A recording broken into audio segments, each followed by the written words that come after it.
এখনো 5 লক্ষ চাকরি আমার রেডি আছে বাংলার ছেলে মেয়েদের জন্য। আমাদের রাজ্য তৃণমূল মহিলা কংগ্রেস সভানেত্রী এবং অর্থমন্ত্রী চন্দ্রিমা ভট্টাচার্য, ইন্ডাস্ট্রি মিনিস্টার এবং মহিলা নেত্রী শশী পাজা, দোলা সেন এমপি, সাগরিকা ঘোষ এমপি, সুস্মিতা দেব এমপি, আর সন্দেশ মানে সংবাদও আছে।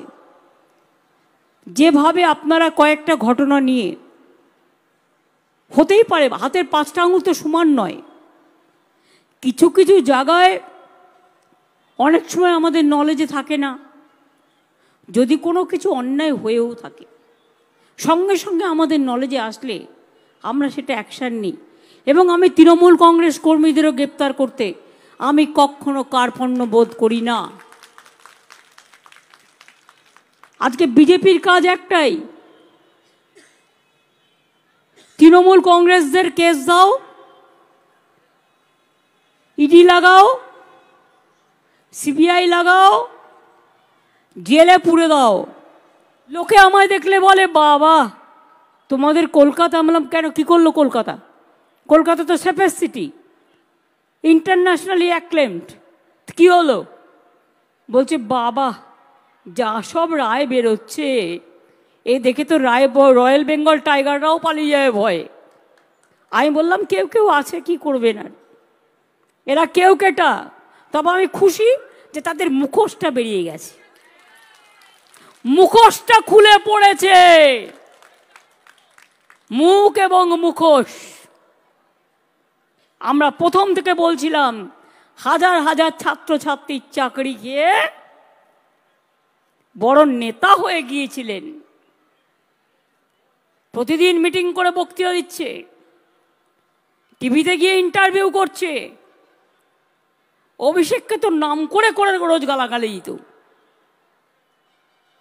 অনেক কিছু দেখেছি আমি। আজকে আপনি কোথায় গেলেন? কাল থেকে আপনার রায় তো জনগণ দেবে। আপনি হাজার হাজার ছেলে মেয়েদের চাকরি খেয়েছেন, আর আপনার রায় জনগণ দেবে। তৈরি থাকুন। আপনি যেখানে দাঁড়াবেন আমি স্টুডেন্টদেরই নিয়ে যাব, তার কারণ স্টুডেন্টরাই লড়াই করবে যাদের চাকরি আপনারা খেয়েছেন। চাকরি দেওয়ার ক্ষমতা নেই, আপনারা চাকরি কেড়ে নেন। হ্যাঁ বলতে পারতেন এর বদলে ওকে দিন, বলতে পারতেন এই প্যানেলটা ক্যান্সেল করে আর একবার ডাকুন, আমার কোনো আপত্তি নেই। যদি কোথাও ভুল থাকে অ্যামেন্ডমেন্ট করে নিন, রেকটিফাই করে নিন। কোনো সুযোগ না দিয়ে ওয়ান সাইডেড গেম। এখনো 5 লক্ষ চাকরি আমার রেডি আছে বাংলার ছেলে মেয়েদের জন্য। হিংসুটে বিজেপি, সিপিএম আর কংগ্রেস কর্কট, এমন কর্কটে বাপরে, কেউটে গোখরার থেকেও ভয়ঙ্কর। বসে আছে, চাকরি দিলেই সঙ্গে সঙ্গে পিল করবে।